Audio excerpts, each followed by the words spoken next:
Hello everyone, welcome to GATE academy and Advait education. Myself Umesh Sahu. Mechanical engineering aspirants के लिए live classes शुरू होने वाली है in GATE academy live app from 21 of March. Okay, तो सभी मैकेनिकल इंजीनियरिंग एस्पायरेंट्स को जो कि इंटरेस्टेड होंगे डिफरेंट जूनियर इंजीनियर एग्जाम का प्रिपरेशन करने में, वो इंटरेस्टेड होंगे डिफरेंट असिस्टेंट इंजीनियरिंग एग्जाम का प्रिपरेशन करने में, तो उन सभी मैकेनिकल इंजीनियरिंग एस्पायरेंट्स को वेरी वेरी मोस्ट वेलकम है in GATE academy live app. Okay, तो इस लाइव क्लासरूम प्रोग्राम में मैं डिस्कस करूंगा, मैं डील करूंगा one of the very fundamental subject engineering mechanics, जो कि मैकेनिकल इंजीनियरिंग का बहुत ही फंडामेंटल सब्जेक्ट होता है। ये सब्जेक्ट मैं डील करूंगा इन इस लाइव क्लासरूम प्रोग्राम में। राइट, इंजीनियरिंग मैकेनिक्स सब्जेक्ट हालांकि सिविल इंजीनियरिंग के लिए भी ये सब्जेक्ट होता है, लेकिन अभी मैं सिविल इंजीनियरिंग के पॉइंट ऑफ व्यू से डिस्कस नहीं कर रहा हूं, मैं सिर्फ बात कर रहा हूं मैकेनिकल इंजीनियरिंग के पॉइंट ऑफ व्यू से। समझ रहे हैं क्या बात को? ओके, तो ऐसे डिफरेंट जूनियर इंजीनियर का एग्जाम होता है dear in all over India. ऐसे डिफरेंट असिस्टेंट इंजीनियर का एग्जाम होता है in all over India. Right, तो हम लोग इस वे में कंटेंट को आपको प्रोवाइड करेंगे इस लाइव क्लासरूम प्रोग्राम में कि वो सभी जूनियर इंजीनियर के जो एग्जाम होगा उसके सिलेबस को कवर करे, वो सभी असिस्टेंट इंजीनियर के जो एग्जाम होंगे उसके सिलेबस को कवर करे। राइट, ओके, तो ऐसे नंबर ऑफ जूनियर इंजीनियर का एग्जाम होता है। जैसे कि मैं बात करूं एसएससी जूनियर इंजीनियर का एग्जाम बात करते हैं। राइट, हम बात करते हैं आरआरबी जूनियर इंजीनियर। एसएससी मतलब staff selection commission. Right, one of the department होता है ये। राइट, जो जूनियर इंजीनियर का एग्जाम कंडक्ट करता है। Right, RRB JE that is the railway recruitment board, one of the department जो कि जूनियर इंजीनियर एग्जाम कंडक्ट करता है। Right, now next, all state JE and AE exam. Clear बात है? Okay, तो डिफरेंट स्टेट के अंदर है ना, मैं बात करूं इन all over India different state है, तो डिफरेंट स्टेट के अंदर डिफरेंट टाइप्स के डिपार्टमेंट की बात होती है। राइट, हम बात करते हैं व्यापम की बात करते हैं। हम बात करते हैं क्या? हम बात करते हैं PWD that is public works department. हम बात करते हैं नगर निगम, हम बात करते हैं इलेक्ट्रिक बोर्ड डिपार्टमेंट, हम बात करते हैं पीएससी। समझ रहे हैं बात को? तो ये सभी डिपार्टमेंट है, तो ये सभी डिपार्टमेंट भी है ना जूनियर इंजीनियर का एग्जाम कंडक्ट करते हैं। और कुछ डिपार्टमेंट ऐसे भी होंगे, जैसे कि मैं इलेक्ट्रिक बोर्ड डिपार्टमेंट की बात करूं, राइट, पीएससी की बात करूं, तो ये असिस्टेंट इंजीनियर एग्जाम के लिए भी है ना एग्जाम कंडक्ट करते हैं। राइट, वैकेंसी निकालते हैं। समझ रहे हैं? ओके, तो इस तरह से पूरे इंडिया में जितने भी जेई एग्जाम, जितने भी ए एग्जाम जो होते हैं, राइट, उसको मैं इस तरह से मैं बात कर सकता हूं। समझ रहे हैं? ये एसएससी जेई एग्जाम को और आरआरबी जेई एग्जाम को मैं अलग से दिखाया हूं क्योंकि ये बहुत ही पॉपुलर एग्जाम है। राइट, उसके बाद है ना मैं बचे हुए जितने भी जूनियर इंजीनियर का और एग्जाम होगा, जो असिस्टेंट इंजीनियर का एग्जाम होगा, उसको ना यहाँ पे ऑल स्टेट जेई एंड एई करके मैं यहाँ पे बात कर सकता हूँ इसको। समझ रहे हैं? ओके, नाउ तो हर एक एग्जाम का अपना खुद का एक पैटर्न होता है। राइट, जो डिपेंड करेगा कि उस एग्जाम को कौन कंडक्ट कर रहे हैं, कौन से डिपार्टमेंट कंडक्ट कर रहे हैं। जैसे कि यहाँ पे मैंने जस्ट कहा कि हर एक स्टेट में डिफरेंट डिपार्टमेंट्स होते हैं। राइट, तो वो इलेक्ट्रिक बोर्ड डिपार्टमेंट का जूनियर इंजीनियर एग्जाम है, असिस्टेंट इंजीनियर एग्जाम है, कि पीएससी उस पर्टिकुलर स्टेट का पीएससी एई एग्जाम है कि जेई एग्जाम है, तो वो डिपेंड करेगा उस पीएससी के ऊपर, उस स्टेट पीएससी के ऊपर, है ना, जो डिपार्टमेंट है वो डिपेंड करेगा उस इलेक्ट्रिक बोर्ड डिपार्टमेंट के ऊपर कि वो किस स्टेट का। समझ रहे ना बात को? ओके, तो ये डिपेंड करेगा डियर सिलेबस वाइज बात करें या फिर हम बात करें एग्जाम के पैटर्न वाइज, ये डिपेंड करेगा कि एग्जाम को कंडक्ट कौन कर रहा है। Is that clear? ओके, तो मोस्टली मैं बात करूं तो जितने भी जेई एग्जाम और एई एग्जाम जो होते हैं, राइट, ये ना दो पेपर में कंडक्ट होता है, पेपर 1 एंड पेपर 2। राइट, लेकिन ऐसा जरूरी नहीं है कि दोनों पेपर में पहला पेपर कैसा हो, ऑब्जेक्टिव बेस्ड हो, और दूसरा पेपर कन्वेंशनल हो। ये बात जरूरी नहीं है। राइट, क्योंकि मैं वही बोल रहा हूं कि पैटर्न जो होगा एग्जाम का वो डिपेंड करेगा department to department. For example SSC junior engineer exam की बात करते हैं तो जो पेपर 1 होता है ना डियर, पेपर 1 जो होता है ना, ये ऑब्जेक्टिव बेस्ड होता है और जो पेपर 2 होता है ये कन्वेंशनल बेस्ड पेपर होता है। क्लियर? ओके। ऑब्जेक्टिव बेस्ड में हम बात करें तो टेक्निकल प्लस नॉन टेक्निकल दोनों होता है, लेकिन कन्वेंशनल पेपर जो कि पेपर 2 होगा वो प्योरली टेक्निकल होता है, राइट। और ये कंडक्ट करता है एसएससी डिपार्टमेंट। बिल्कुल। RRB railway recruitment board JE में बात करें जूनियर इंजीनियर, इसका सिलेबस यदि मैं बात करूं, पैटर्न बात करूं, सिलेबस अभी मैं दिखाऊंगा थोड़ी देर बाद, राइट। इसका पैटर्न बात करूं तो पेपर 1 पेपर 2 दो तरह का पेपर इसमें भी होता है, लेकिन यहां पे पेपर 1 में बात करें तो ये पेपर 1 भी ऑब्जेक्टिव बेस्ड होता है और पेपर 2 भी कैसा ऑब्जेक्टिव बेस्ड होता है, राइट। लेकिन डिफरेंस क्या है पता है? डिफरेंस ये है कि पेपर 1 प्योर नॉन टेक्निकल होगा और paper 2 technical plus non technical दोनों होगा। लेकिन यहां पे कैसा था, पेपर 1 जो था वो कैसा था, टेक्निकल प्लस नॉन टेक्निकल, और पेपर 2 जो था वो कैसा था, प्योर टेक्निकल था। क्लियर? आ रही बात समझ में? और पहला पेपर जो था वो कैसा था, ऑब्जेक्टिव था, और दूसरा पेपर जो कैसा था बताइए, तो कन्वेंशनल था। अभी जस्ट बताया था ना। लेकिन यहाँ पे दोनों पेपर ऑब्जेक्टिव बेस्ड होगा, राइट, लेकिन पैटर्न अलग होगा। बिल्कुल बिल्कुल। तो ये डिपेंड कर रहा है ना, देखो डिपेंड कर रहा है कैसा, डिपार्टमेंट टू डिपार्टमेंट। सिमिलरली है ना, डिफरेंट स्टेट पीएससी एई एग्जाम की बात करेंगे, डिफरेंट स्टेट की जो डिपार्टमेंट है ना, उसके अकॉर्डिंग बात करेंगे पैटर्न एग्जाम का, जेई और एई का, तो वो डिफरेंट देखने को मिलेगा, राइट। ये तो पैटर्न वाइज बात हुआ, सिलेबस वाइज भी बात करेंगे तो भी डिफरेंट देखने को मिलेगा। समझ रहे हैं क्या बात को? ओके। तो जस्ट अब सिलेबस वाइज बात करते हैं डियर। आइए तो जरा, ये मैं यहाँ पे सीजीपीएससी एग्जाम की बात करने वाला हूं, सिलेबस, राइट। तो इसका सिलेबस पेपर 1 का आप देख पाएंगे। और ये सिलेबस क्या होगा, मैं पूरे सब्जेक्ट का सिलेबस की बात नहीं करूंगा, मैं जो सब्जेक्ट डील करने वाला हूं वही सब्जेक्ट की सिलेबस की बात करूंगा। That is what engineering mechanics subject का डिफरेंट एग्जाम वाइज सिलेबस की बात करूंगा। तो paper 1 Chhattisgarh PSC assistant engineer exam के लिए ये सिलेबस है इंजीनियरिंग मैकेनिक्स सब्जेक्ट का। तो equilibrium and resultant of system of forces and couples and free body diagram, center of gravity and movement of inertia, kinematics and kinetics of particles and bodies, analysis of trusses, work, power and energy, इस तरह से है ना ये syllabus आप देख सकते हैं। क्लियर? ओके। तो और भी कुछ एग्जाम का मेरे पास है ना सिलेबस का कलेक्शन है, वो मैं दिखाता हूं आपको। उत्तर प्रदेश पीएससी एई एग्जाम, राइट, इसके लिए भी पेपर 1 का सिलेबस कुछ इस तरह से दिखेगा आपको। Analysis of force systems, friction, centroid, center of gravity, okay, trusses, principle of virtual work, kinematics and kinetics of particles, kinematics and kinetics of rigid bodies, right। तो kinematics and kinetics of particle है ना, इसमें ये काफी बड़ा topic है dear. इसके अंदर और भी सब टॉपिक्स आते हैं, जैसे मैं बात करूं kinematics and kinetics of particle, last में जब चैप्टर डिस्कस करूंगा ना तो और आप फील कर पाएंगे। ओके। तो इसके अंदर हम लोग बात करते हैं क्या, rectilinear motion, circular motion, curvilinear motion, ये सब क्या आते हैं, kinematics and kinetics of particle के अंदर आते हैं। Similarly kinematics and kinetics of rigid body की जब हम बात करें तो यहाँ पे rotational motion of the rigid body बात होती है, general plane motion of the rigid body बात होती है। तो इस तरह से है ना ये सिलेबस है। ओके। नाउ नेक्स्ट बात करते हैं भैया Uttarakhand PSC exam, UK PSC exam, इसका पेपर 1 का सिलेबस आप देखेंगे तो equilibrium, friction, trusses, kinematics of rigid bodies, plane motion, relative motion, kinetics of rigid bodies, plane motion, force, mass and acceleration, work, energy, impulse and momentum. Now Kerala PSC AE and JE, अब देखो PSC जो होगा one of the department हर एक state का। Okay. तो एई exam भी conduct करता है, जेई एग्जाम भी कंडक्ट करता है जो पीएससी होता है, राइट। तो इसका सिलेबस ना पेपर 1 का एज इट इज है, जेई के लिए भी एई के लिए भी, according to what Kerala PSC. Clear?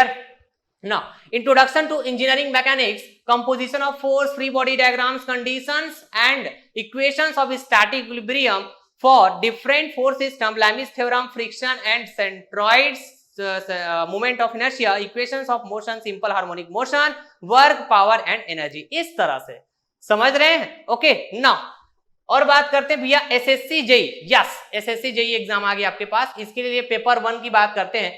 Clear, आ रही बात समझ में? तो इंजीनियरिंग मैकेनिक सब्जेक्ट का सिलेबस यदि आप देखना चाहोगे तो यहां पे ना देखिएगा, ऐसे सब्जेक्ट और सब्जेक्ट का क्या क्या टॉपिक आपको पढ़ना है इस तरह से मेंशन नहीं है एसएससी जेईई एग्जाम में।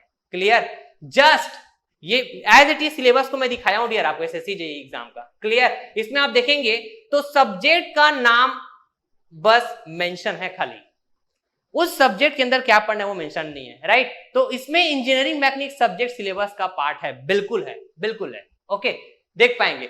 ये रहा आपके पास इंजीनियरिंग मैकेनिक सब्जेक्ट, ये रहा आपके पास इंजीनियरिंग मैकेनिक सब्जेक्ट, देखिए ये। क्लियर, बाकी फिर और भी आपके पास सब्जेक्ट है, theory of machine, strength of material, machine design, इस तरह से। ओके, तो इन्होंने ना प्रॉपर टॉपिक मेंशन नहीं किया हुआ है एसएससी जेईई एग्जाम में पेपर 1 के लिए, है ना, बिल्कुल भी मेंशन नहीं किया, लेकिन जस्ट सब्जेक्ट नाम मेंशन है। तो अपने को पता कैसे चलेगा कि क्या क्या पढ़ना है? अरे अपने को पता कैसे चलेगा क्या क्या पढ़ना है, क्या क्या पढ़ना है? तो हमें पता इस तरह से चलेगा डियर कि हम प्रीवियस ईयर क्वेश्चन का एनालिसिस करेंगे, प्रीवियस ईयर क्वेश्चन का एनालिसिस करेंगे तो वहां से साफ साफ शब्दों में हमको समझ में आएगा भैया कि कौन कौन से टॉपिक से अभी तक क्वेश्चन आए हैं, और उन टॉपिक से क्वेश्चन जो आए हैं वो रिपीट भी हुए हैं, आपको ऐसा देखने को मिलेगा, समझ रहे हैं? ओके, तो ऐसे टॉपिक जिनसे बार बार क्वेश्चन आए हुए हैं, बहुत ही इंपॉर्टेंट टॉपिक, इस तरह से हम लोग कैटेगरी में रखेंगे, राइट? और इस तरह से हमको समझ में भी आ जाएगा कि क्या क्या पढ़ना होता है अपने को एसएससी जेईई एग्जाम के पॉइंट ऑफ व्यू से इन इंजीनियरिंग मैकेनिक सब्जेक्ट। क्लियर है बात? Okay, now next, SSC JEE exam का पेपर 1 में तो जस्ट सब्जेक्ट नेम मेंशन है, ये समझ में आया। पेपर 2 के बारे में बात करते हैं एसएससी जेईई एग्जाम का। तो पेपर 2 इसका कन्वेंशनल पेपर होगा, ये भी मैंने बताया था आपको। तो यहाँ पे है ना, जो सिलेबस की बात होगी, equilibrium of forces, law of motion, friction, ये इतना ही पढ़ना है आपको। क्लियर, लॉ ऑफ मोशन की बात करेंगे तो आपको समझ में आना चाहिए लॉ ऑफ मोशन बोलने से, है ना? ठीक है, वैसे तो हम लोग पढ़ेंगे तो और भी है ना डिस्कस करेंगे इसके बारे में। तो ये एसएससी जेईई एग्जाम का सेकंड पेपर का भी हो गया syllabus. Now RRB JEE exam की बात करते हैं भैया।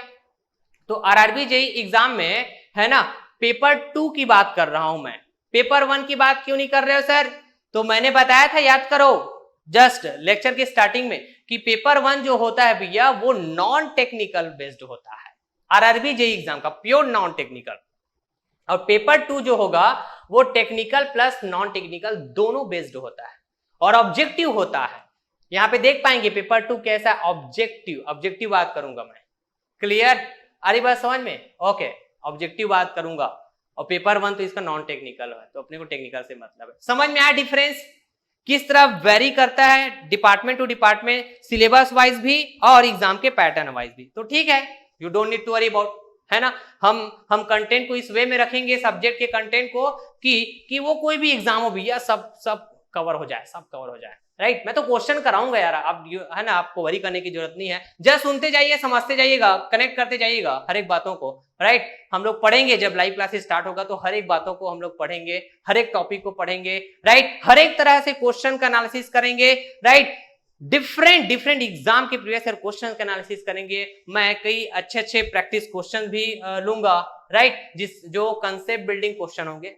तो जस्ट वेट, जस्ट होल्ड। तो आरआरबी जेईई का पेपर 2 का आप सिलेबस देखेंगे engineering mechanic subject point of से, तो resolution of force, parallelogram law of forces, triangle law of forces, polygon law of forces, and Lami's theorem, couple and movement of a couple, condition for equilibrium of rigid body subjected to number of coplanar non concurrent force system, right? Static friction, dynamic friction, limiting angle of friction and angle of repose, resolution of forces considering friction when a body moves on a horizontal plane and inclined plane, movement of inertia and radius of gyration, Newton's law of motion, motion of projectile, D'Alembert principle, law of conservation of energy, law of conservation of momentum। इस तरह से है ना, ये रहा आपके पास ये syllabus का डिस्कशन। क्लियर, और भी ऐसे ये बहुत सारे एग्जाम होते हैं, मैं तो अभी आपको जस्ट बताया था, तो हर एक एग्जाम का मैं सिलेबस यहाँ पे थोड़ा सा दिखा पाना मेरे लिए उतना आसान नहीं होगा, राइट? लेकिन इतना तो आपको आइडिया हो गया कि है ना किस तरह के जो सिलेबस होते हैं आपके डिफरेंट जेईई और एईई एग्जाम का। क्लियर बात? ओके, ना अब मैं डिस्कस करता हूं ऐसा सिलेबस जो मेरा सिलेबस होगा, जिसको मैं फॉलो करने वाला हूं, राइट? जिसको फॉलो करते हुए मैं लाइव क्लासेस लेने वाला हूं इंजीनियरिंग मैकेनिक्स सब्जेक्ट का, राइट। तो मैं ना चैप्टर्स टू चैप्टर डिवाइड कर दिया हूं इस सिलेबस को।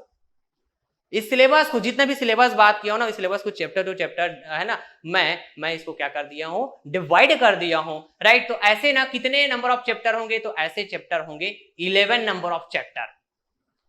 समझ रहे हैं क्या बात को? 11 नंबर ऑफ चैप्टर होंगे जो कंप्लीट जेई, कंप्लीट एई एग्जाम के पॉइंट ऑफ व्यू से कवर्ड होगा, राइट। तो डिस्कस करें फिर। ये रहा भैया चैप्टर नंबर 1, क्लियर। और चैप्टर नंबर 1 जो हमारा होगा, ये होगा basics of engineering mechanics, right. तो इसमें हम लोग डील करेंगे कि क्या होता है फोर्स, बहुत बेसिक से बात करेंगे, फोर्स के बारे में बात करेंगे, राइट। फोर्स का इंफॉर्मेशन हमें कैसे मिला, राइट। तो न्यूटन्स के डिफरेंट लॉज से हमको समझ में आता है भैया कि फोर्स का इंफॉर्मेशन है ना किस तरह से मिला। ये सब न्यूटन्स सर आइजैक न्यूटन ने डिफाइन किया हुआ है। तो उसके 3 डिफरेंट लॉज के बारे में बात करेंगे जहां से डायरेक्ट क्वेश्चन आता है, राइट। फिर फोर्स को कंप्लीटली डिफाइन करने के बारे में डिफरेंट पैरामीटर्स की बात करेंगे, आपके एग्जाम में क्वेश्चन है ना देखने को मिलेगा, ओके। फिर हम लोग नंबर ऑफ फोर्स सिस्टम के बारे में बात करेंगे, फोर्स सिस्टम को डिफाइन करेंगे, क्लियर, ओके। फिर आप देखेंगे कि फोर्स सिस्टम से भी आपके एग्जाम में डिफरेंट एग्जाम में आपको डायरेक्ट क्वेश्चन देखने को मिलेगा, यस। तो इस तरह से चैप्टर 1 फिनिश हो जाएगा। चैप्टर 2 की बात करते हैं तो चैप्टर 2 ये जो देखेंगे डियर है ना, coplanar concurrent and non concurrent force system, मतलब coplanar concurrent force system and coplanar non concurrent force system, ये है आपके पास चैप्टर 2, राइट। तो इसके अंदर बहुत सारे टॉपिक हम लोग डिस्कस करेंगे जो कि बहुत ही इंपॉर्टेंट रोल प्ले करता है आपके एग्जाम में। आपके किसी भी जेई एग्जाम में बात करूं, चाहे मैं आपके किसी भी ए एग्जाम में बात करूं, राइट। यहाँ पे हम नंबर ऑफ टॉपिक्स की बात करेंगे जिनमें से कुछ टॉपिक इस तरह से होंगे कि जब भी रिजिड बॉडी के किसी प्लेन में coplanar concurrent force system apply हो रहा होगा, राइट, तो रिजल्टेंट फाइंड आउट करने के लिए डिफरेंट मेथड्स की बात करते हैं, लॉ ऑफ पैरेललोग्राम की बात करते हैं, law of triangle of forces की बात करते हैं, लॉ ऑफ पॉलीगन की बात करते हैं, रिजोल्यूशन ऑफ फोर्स मेथड की बात करते हैं। Similarly non concurrent force system जब रिजिड बॉडी के किसी प्लेन में एक्ट कर रहा हो, राइट, तो उस टाइम पे रिजल्टेंट है ना, रिजल्टेंट फाइंड आउट करने के लिए अगेन हम लोग फोर्स रिजोल्यूशन मेथड की बात करते हैं। और साथ ही साथ है ना नंबर ऑफ टर्म्स पिक्चर में आता है जब non concurrent force system rigid body के किसी एक सिंगल प्लेन में एक्ट कर रहा होगा, राइट। तो कुछ ऐसे टर्म्स की बात करूं तो movement, what is the movement of force, ये हम लोग डिस्कस करेंगे, राइट। हम डिस्कस करेंगे couple, movement of couples, right. हम लोग बात करेंगे फिर फोर्स कपल सिस्टम, राइट। तो आपको ना ये कनेक्ट हो रहा होगा कि जितना भी मैं सिलेबस अभी बात किया हुआ था डिफरेंट एग्जाम के पॉइंट ऑफ व्यू से, क्लियर है, ओके। तो वो सभी सिलेबस में जो टॉपिक्स का मैंने डिस्कस किया था वो टॉपिक्स यहाँ पूरा का पूरा आपको कनेक्ट कर रहा होगा जब मैं चैप्टर का डिस्कस कर रहा हूं, जिन चैप्टर्स को फॉलो करते हुए मैं लाइव क्लास लेने वाला हूं, राइट। तो आपको बिल्कुल ये बात भी क्लियर हो रहा होगा कि हम लोग ना डिफरेंट एग्जाम को कवर करेंगे, यस। चैप्टर 3 का डिस्कस करते भैया कि चैप्टर 3 क्या होने वाला है हमारे पास, या तो ये ना free body diagram and equilibrium इस तरह से बात करेंगे। तो फ्री बॉडी डायग्राम काफी फेवरेट टॉपिक में से एक होता है, ये भी पूरे इंजीनियरिंग मैकेनिक्स सब्जेक्ट का, राइट। तो free body diagram and equilibrium की बात करेंगे। यहाँ पे हम लोग गिवन बॉडी या फिर डिफरेंट सिस्टम ऑफ बॉडीज जो गिवन रहेगा उसका फ्री बॉडी डायग्राम आपको कैसे ड्रॉ करना है भैया। डायरेक्ट क्वेश्चन आता है आपके डिफरेंट जे एग्जाम में कि given body and system of bodies का है ना, आप बनाइए भैया फ्री बॉडी डायग्राम और चेक करके बताइए कि गिवन 4 ऑप्शंस में कौन सा ऑप्शन करेक्ट है, राइट। तो हम लोग ना फ्री बॉडी डायग्राम ड्रॉ करना सीखेंगे। उस टाइम पे बात करेंगे जितने भी पॉसिबल बॉडी या फिर सिस्टम ऑफ बॉडीज हो सकते हैं, राइट, जहां से क्वेश्चंस आते हैं फ्री बॉडी डायग्राम के ऊपर, है ना, उन सभी को हम लोग डिस्कस करेंगे। नाउ इक्विलिब्रियम की बात होगी तो इक्विलिब्रियम में बेसिकली हम लोग स्टैटिक इक्विलिब्रियम इक्वेशन बात करते हैं, लैमिस इक्वेशन बात करते हैं, राइट। तो ये जो free body diagram and equilibrium, और इक्विलिब्रियम में क्या स्टैटिक इक्विलिब्रियम इक्वेशंस और लैमिस इक्वेशन, ये दोनों ना कनेक्टेड होते हैं सर। मतलब तो देखिए फ्री बॉडी डायग्राम का फ्री बॉडी डायग्राम को ड्रॉ करने का जो पर्पस होता है हमारा, फ्री बॉडी डायग्राम को जो ड्रॉ करने का पर्पस होता है वो क्या होता है कि बॉडी में क्या क्या फोर्सेस एक्ट कर रहे हैं, या फिर बॉडी कौन कौन से फोर्सेस से सब्जेक्टेड है, या फिर मैं कहूं सिस्टम ऑफ बॉडीज है तो वो सिस्टम ऑफ बॉडीज का हम फ्री बॉडी डायग्राम बनाएंगे। तो वो सिस्टम ऑफ बॉडीज की फ्री बॉडी डायग्राम ड्रॉ करने के बाद हम देखेंगे कि बॉडी क्या क्या फोर्सेस से सब्जेक्टेड है। उसमें से हो सकता है कुछ फोर्सेस नोन हो सकता है कुछ फोर्सेस अननोन हो, राइट। तो नॉन फोर्स की हेल्प से अननोन फोर्स को फाइंड आउट करने की बात होती है by using the what, by using the static equilibrium equations और लैमिस इक्वेशंस। तो इस तरह से free body diagram and equilibrium ये ना बिल्कुल एक दूसरे से कनेक्टेड टॉपिक है, एक दूसरे से कनेक्टेड टॉपिक है। Yes, okay.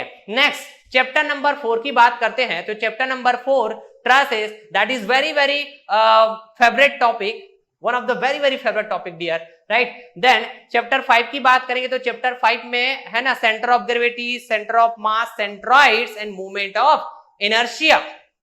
ओके, काफी क्वेश्चंस आपको देखने को मिलेंगे प्रीवियस ईयर क्वेश्चंस जब हम लोग डिस्कस करेंगे क्लासरूम क्वेश्चंस में। तो मैं प्रीवियस ईयर क्वेश्चन का एनालिसिस कराऊंगा, राइट। तो वहां पे आप देखेंगे कि डिफरेंट जेई डिफरेंट एग्जाम में काफी टाइम्स है ना इस चैप्टर से क्वेश्चन आपको देखने को मिलेगा। नेक्स्ट चैप्टर नंबर 6 की बात करते हैं। तो चैप्टर नंबर 6 जो होगा भैया फ्रिक्शन। ओके, ये भी काफी अच्छा डोमिनेटिंग चैप्टर होता है डियर, आपके डिफरेंट जेई डिफरेंट एग्जाम के पॉइंट से बात करो, राइट। तो यदि इंजीनियरिंग मैकेनिक्स सब्जेक्ट सिलेबस का पार्ट है, राइट, और वहां पे फ्रिक्शन के अलावा और भी डिफरेंट टॉपिक्स है सिलेबस में मेंशन, क्लियर है। तो फ्रिक्शन डेफिनेटली आपको देखने को मिलेगा, फ्रिक्शन से क्वेश्चंस बहुत ज्यादा आने की पॉसिबिलिटी होंगे, बहुत ज्यादा आने की पॉसिबिलिटी होंगे। Yes, chapter number 7, chapter number 7 जो है ना, आप देखेंगे कि ये रेक्टिलिनियर मोशन। यस, तो अप टू चैप्टर नंबर 6 ये इंजीनियरिंग मैकेनिक्स सब्जेक्ट का स्टैटिक वाला पोर्शन रहा अप टू चैप्टर नंबर 6। अब ये चैप्टर नंबर 7 से हमारा डायनेमिक स्टार्ट हो रहा है, dynamic, right. Engineering mechanics subject को 2 पार्ट में डील किया जाता है, स्टैटिक एंड डायनेमिक, राइट। तो up to chapter number 6 static का पार्ट हुआ, इधर डायनेमिक की बात करेंगे। यस, तो चैप्टर नंबर 7 ये हमारा रेक्टिलिनियर मोशन होगा। यस, चैप्टर नंबर 8 की बात करेंगे तो chapter number 8 impact and collision, ये हमारा चैप्टर नंबर 8 होगा। ये भी काफी अच्छा खासा वेटेज रखता है, right, impact and collision, right. Okay, now next बात करते हैं भैया हम चैप्टर नंबर 9, चैप्टर नंबर 9। तो चैप्टर नंबर 9 में है ना, यहां पे हम बात करेंगे circular and curvilinear motion, right. Then chapter number 10 में बात करेंगे भैया rotational and general plane motion, इस तरह से, राइट। और एक और डिफरेंट टॉपिक ये और बच जाएगा भैया चैप्टर नंबर 11 में, जो कि मैं यहाँ पे पढ़ा दूंगा आपको, right, simple harmonic motion and projectile motion. Is that clear? Okay, तो इस तरह से टोटल 11 नंबर ऑफ चैप्टर्स होंगे जिसमें हम लोग पूरे इंजीनियरिंग मैकेनिक्स सब्जेक्ट को कवर करने वाले हैं from all a exam point of view and from all JE exam point of view. Yes, now then last एक और चैप्टर में है ना यहाँ पे डिस्कस करूंगा डियर। यहाँ पे किसी भी तरह का कोई मैं कॉन्सेप्ट की बात नहीं करूंगा, ना ही मैं कोई टॉपिक की बात करूंगा, किसी भी तरह का कोई भी टॉपिक कंसेप्ट की डिस्कशन नहीं होगी इन चैप्टर नंबर 12। तो सर क्या डिस्कशन होगी यहाँ पे? तो डिस्कशन होगी तो क्या, देखिए यहां पे डिस्कशन होगी conventional questions practice, conventional questions practice. क्योंकि भैया कंसेप्ट टॉपिक जो भी आते हैं हमने ऑलरेडी है ना chapter 1 to chapter number 11 already discuss करके रखे हुए रहेंगे। समझ रहे हैं क्या बात को? ओके, तो लास्ट में मैं डिस्कस करूंगा क्या, कन्वेंशनल क्वेश्चंस प्रैक्टिस, ये मैं डिस्कस करूंगा। नंबर ऑफ मैं है ना प्रीवियस ईयर कुछ प्रीवियस ईयर क्वेश्चन लूंगा जो कन्वेंशनल क्वेश्चंस होंगे, राइट, जहां पे मैं आपको ये बताऊंगा कि ऑब्जेक्टिव बेस्ड क्वेश्चन में तो कोई दिक्कत नहीं है ना, राइट, क्योंकि इसको लिखना थोड़ी ना होता है, उसको तो जस्ट सॉल्व करना होता है रफ पेज में, उसके बाद जस्ट आंसर क्लिक करना होता है कि ऑप्शन ए है कि ऑप्शन बी है कि ऑप्शन सी ऑप्शन डी है, इस तरह से, समझ रहे। लेकिन कन्वेंशनल क्वेश्चंस प्रैक्टिस में ऐसे ऑप्शनल क्वेश्चन नहीं होते, ये आपको ना लिख के पूरा एक्सप्लेन करना होता है, एक्सप्लेन करके बताना होता है। तो यहाँ पे ये भी मैं आपको बताऊंगा कि कैसे कैसे आपको लिखना चाहिए, कैसे आपको सॉल्यूशंस में वर्क करना चाहिए कन्वेंशनल क्वेश्चंस के लिए। समझ रहे बात को? ओके, तो ये सब बातें हम लोग लास्ट में डिस्कस करेंगे। तो मैंने जस्ट बताया भी था, है ना, स्टार्टिंग में, क्लास के स्टार्टिंग में ही, कि हर एक एग्जाम का कन्वेंशनल क्वेश्चन हो ये जरूरी नहीं है, राइट। वो डिपेंड करेगा एग्जाम के पैटर्न के ऊपर, वो डिपेंड करेगा उस डिपार्टमेंट के ऊपर जिन्होंने एग्जाम को कंडक्ट किया है, तो उसके अकॉर्डिंग एग्जाम का पैटर्न होता है, सिलेबस होता है, राइट। क्लियर है? ओके, तो एसएससी जेई का जरूर मैं क्वेश्चन डिस्कस करूंगा, प्रीवियस ईयर क्वेश्चन, यहाँ पे कन्वेंशनल क्वेश्चन के लिए, और कुछ मैं अपने साइड से प्रैक्टिस क्वेश्चन भी यहाँ पे डिस्कस करूंगा। कुछ आपको भी मैं प्रोवाइड करूंगा कि क्वेश्चंस आप प्रैक्टिस करिए करके, इस तरह से। समझ रहे हैं बात को? ओके, तो ये रहा भैया इंजीनियरिंग मैकेनिक्स सब्जेक्ट कि मैं किस तरह आपको डील करने वाला हूं इन गेट एकेडमी लाइव ऐप पे। तो ये सब बात मैंने कर दिया। नाउ आपको वर्कबुक प्रोवाइड होगा डियर, आपको वर्कबुक प्रोवाइड होगा, और वो I think as a PDF आपको प्रोवाइड किया जाएगा, राइट। एज अ पीडीएफ आपको प्रोवाइड किया जाएगा, जिसमें अराउंड 400 to 500 क्वेश्चंस होंगे, अराउंड 400 to 500 क्वेश्चंस, जो कि objective based questions plus conventional based question होंगे। समझ रहे हैं? ओके, दोनों तरह के क्वेश्चन होंगे, लेकिन मोस्टली वहां पे ऑब्जेक्टिव बेस्ड क्वेश्चन ज्यादा देखने को मिलेगा, समझ रहे हैं? ओके, तो जो वर्कबुक होगा डियर, वर्कबुक है ना, तो वर्कबुक का 2 सेक्शन दिखेगा। एक तो आपका क्लासरूम क्वेश्चंस इस तरह से, और दूसरा सेक्शन आपका प्रैक्टिस क्वेश्चंस इस तरह से, राइट। तो प्रैक्टिस क्वेश्चंस को आपको प्रैक्टिस करना रहेगा, और जो क्लासरूम क्वेश्चंस होगा उसको मैं डील करूंगा, राइट। तो क्लासरूम क्वेश्चंस पूरा का पूरा आपका प्रीवियस ईयर क्वेश्चन एनालिसिस होगा उसमें, राइट। और कुछ प्रैक्टिस क्वेश्चंस क्लास में ही करेंगे, और प्रीवियस ईयर क्वेश्चंस के अलावा इसके बाद फिर ना जो प्रैक्टिस क्वेश्चंस और रहेंगे सेकेंड पार्ट में, उसको आपको सॉल्व करना रहेगा। इतना बस यदि आप कर लेते हैं ना डियर, इतना बस आप कर लेते हैं, राइट, तो मैं श्योरिटी दे रहा हूं कि आप आफ्टर द क्लास किसी भी जेई एग्जाम, किसी भी एग्जाम की तरफ जाएंगे तो हर एक question very confidently, very clearly आपसे सॉल्व होगा, बिना कोई मिस्टेक किए। Is that clear? ओके, तो चलिए डियर, है ना, मैं फिर इस सेशन को यहीं पास एंड करता हूं, राइट। जितना हो सके अपने फ्रेंड सर्कल में शेयर करिएगा इस वीडियो लेक्चर को, ताकि सबको आइडिया रहे कि हमारा जो लाइव क्लासेस है मैकेनिकल इंजीनियरिंग के लिए, right, for all AE exam and for all JE exam, वो 21 मार्च से स्टार्ट हो रहा है, राइट। ओके, तो इसी के साथ चलिए फिर चलता हूं मैं। Thank you so much, take care, bye bye.